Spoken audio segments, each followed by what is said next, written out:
शांति। 21 अगस्त की मुरली है। ज्ञान के सागर, आनंद के सागर शिव परमात्मा कहते, मीठे बच्चे, ये पुरानी दुनिया अब मिट्टी में मिल जानी है, इसीलिए इस धूल में मिलने वाली दुनिया से अपना बुद्धि योग निकाल दो। प्रश्न है, मनुष्य की कौन सी चाहना एक बाप ही पूरी कर सकते हैं? उत्तर है, मनुष्य चाहते शांति हो, लेकिन अशांत किसने बनाया यह नहीं जानते। तुम उन्हें बतलाते हो कि 5 विकारों ने ही तुम्हें अशांत बनाया। भारत में जब पवित्रता थी तो शांति थी। अब बाप फिर से पवित्र प्रवृत्ति मार्ग स्थापन कर रहे हैं, जहाँ सुख शांति सब है। मुक्ति, जीवन मुक्ति की राह बाप के सिवाय कोई बतला नहीं सकता। गीत है, इस पाप की दुनिया से दूर ले चल। ओम शांति। ये किसका सत्संग है? मनुष्य सत्संग में जब जाते हैं तो कोई न कोई साधु संत महात्मा आदि गद्दी पर बैठे होते हैं जो शास्त्र सुनाते हैं, परंतु यहाँ एम ऑब्जेक्ट है, वहाँ एम ऑब्जेक्ट नहीं होती। एम मतलब एम लक्ष्मी नारायण बनने का एम। बाकी सत्संगों में आप जाएंगे, भजन कीर्तन करेंगे, घर पे आ जाएंगे, वहां कोई लक्ष्य नहीं होता है। सत्य संग मतलब सत्य का संग, सत्य परमात्मा का संग, तो वहां ऐसे ही सत्संग कह देते हैं। वहां कोई प्राप्ति होती नहीं, कोई चीज का पता भी नहीं होता है। वास्तव में सत्य परमात्मा को कहेंगे। बाकी है तो मनुष्यों का संग। सत्य परमात्मा ही नर से नारायण बनाने की सत्य कथा सुनाते हैं। सत्य नारायण की कथा होती है पूर्णमासी पे। दुनिया वाले पूर्णमासी पर सत्यनारायण की कथा करते हैं, लेकिन बाबा आकर सत्य में मतलब सच में नारायण कैसे बना जाता है उसकी कहानी बताते हैं। तो बाबा कहते हैं कि सच्ची सच्ची पूर्णमासी यह है जबकि रात से दिन हो, मतलब सतयुग हो, पूर्ण 16 कला संपूर्ण बने। वास्तव में ज्ञान सूर्य को कभी ग्रहण नहीं लग सकता। ज्ञान सूर्य तो है ही सबको रोशनी देने वाला। तो बाप कहे कि उसकी तो महिमा है, ज्ञान का सागर, आनंद का सागर, और कहते हैं ना, ज्ञान सूर्य प्रगटा, अज्ञान अंधेर विनाश। तो बाप आकर सम्मुख बच्चों को सिखाते हैं, पाप आत्मा से पुण्य आत्मा बनाते हैं, मंदिर लायक बनाते हैं। वो है पावन दुनिया बनाने वाला, उसको कहेंगे शिवालय, क्योंकि शिव ने निर्माण किया है ना, तो शिव का बना हुआ लय। तो शिव ने स्वर्ग की रचना की, उसमें कौन रहते थे? देवी देवताएं, जिनों के चित्र मंदिरों में रखते ना, तुम जानते हो 5000 वर्ष पहले ये देवी देवताएं भारत में रहते थे। देखो, आत्मा को अब सारा ज्ञान मिला है, आत्मा को बुद्धि में आता है, यहाँ देवी देवताओं का राज्य था, परंतु यह विचारों को पता ही नहीं कि ऑलमाइटी अथॉरिटी का राज्य कब और किसने स्थापन किया। दुनिया वालों को ये बातें पता ही नहीं है। कहते हैं भारत सोने की चिड़िया था, तो तुम अब किसके संग में बैठे हो? परमात्मा के संग में। भगवान वाच, मैं तुमको राजयोग सिखाता हूँ।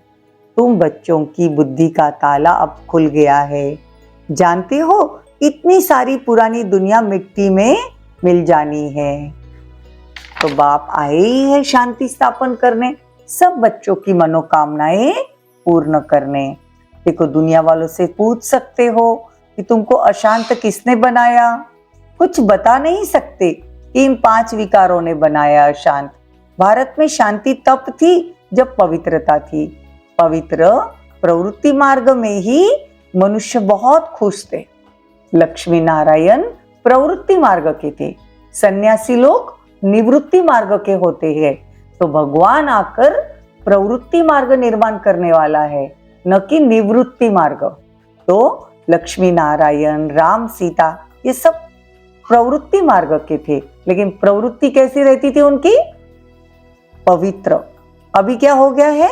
अपवित्र प्रवृत्ति मार्ग हो गया है। देखो, निशानियां भी है मंदिरों में, देवताओं की महिमा गाते हैं, कि हम नीच है, हम पापी है, हम निर्गुण, हमारे में कोई गुण नहीं, ऐसा कहते ना मंदिरों में जाकर, तो मतलब अपवित्र है। तो बाप आते ही है बच्चों के पास, तुम्हारी नजर ऊपर में है। हम शिव बाबा से सुनते हैं, तो परमात्मा कहते हैं मैं आया ही हूं बच्चों को राह दिखाने। तो कहते हैं ना, नयन ही को राह दिखाओ प्रभु। आप कहते हैं कि जो पहले पहले आते हैं वो जीवन मुक्ति में आएंगे, मतलब सतयुग में आएंगे।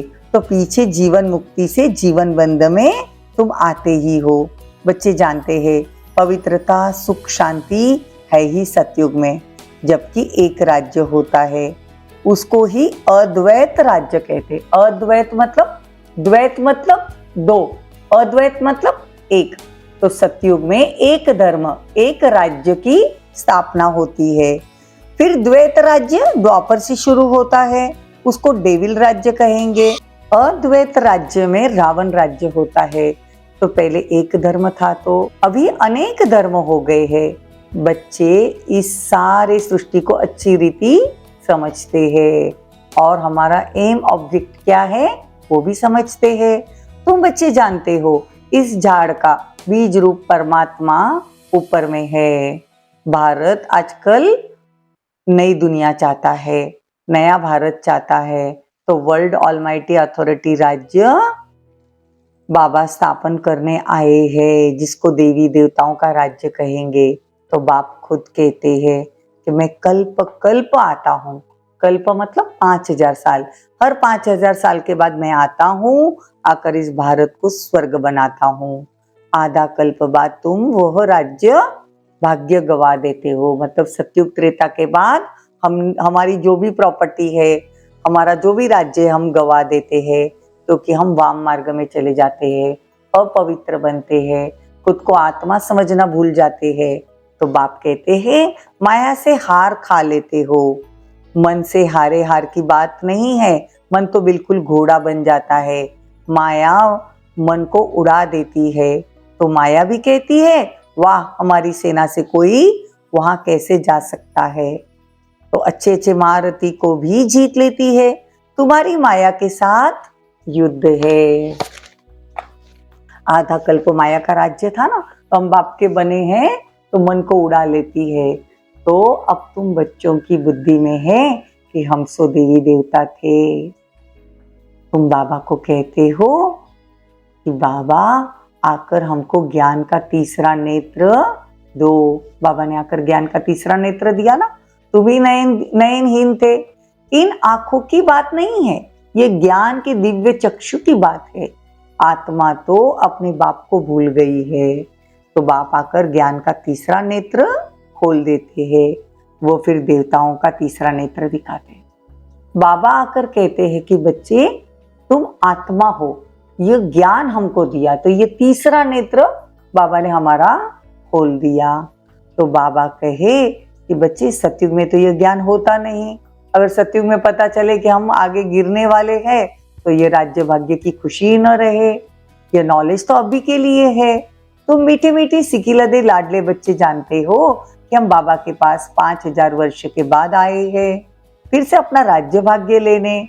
फिर 5000 वर्ष के बाद हमको आना ही है। हम ऑलराउंडर एक्टर्स है ना।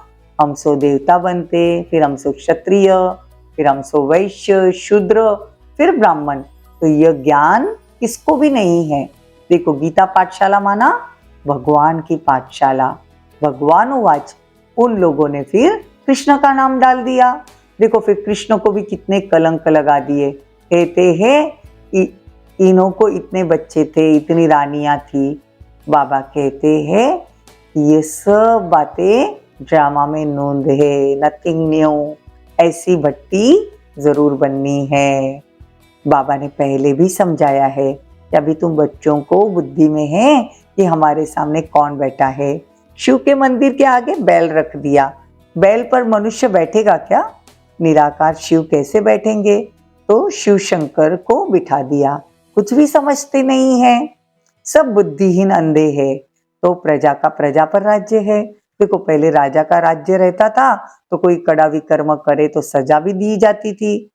लेकिन बाबा कहे ये ड्रामा है, जो मिसल चलता रहेगा, टिक टिक होती रहेगी। ये वर्ल्ड की हिस्ट्री ज्योग्राफी रिपीट होनी है, ये ड्रामा फिक्स है। देखो अगर यहाँ से कोई अगर मक्खी जाती है तो 5000 साल के बाद यहाँ से वापस मक्खी जाएगी। ये ड्रामा फिक्स बना हुआ है। बाबा कितना अच्छी रीति समझाते हैं, फिर भी हम क्या क्यों में चले जाते हैं ड्रामा फिक्स है तो बाबा कहे कि बाबा वर्ल्ड ऑलमाइटी अथॉरिटी है, तो कहते हैं ये ड्रामा के बंधन में मैं बंधा हुआ हूँ। परमात्मा को ही कहते हैं कि आकर राह बताओ, रहम करो, आकर मुक्ति जीवन मुक्ति दो। तो आत्मा ही पुकारती है, ओ बाबा आकर हमें दुख से छुड़ाए, स्वर्ग में सुखी बनाओ। तो सब बच्चों को सुखी परमात्मा बना देते हैं। तो बेहद का बाप कहते हैं मैं जानता हूं तुम सब कितने दुखी हो, माया ने तुमको दुखी बनाया है। अब हम चले अपने घर निर्वाण धाम। वानप्रस्थ अवस्था तो सबकी हो गई है, तो वानप्रस्थ अर्थात वाणी से परे। तो वाणी से परे स्थान स्वीट साइलेंस होम है ना, तो परम धाम में चलना चाहिए। बाबा हमको स्वदर्शन चक्रधारी भी बनाते हैं, हम संपूर्ण अंत में बनेंगे। इसीलिए अलंकार देवताओं को दिए हैं।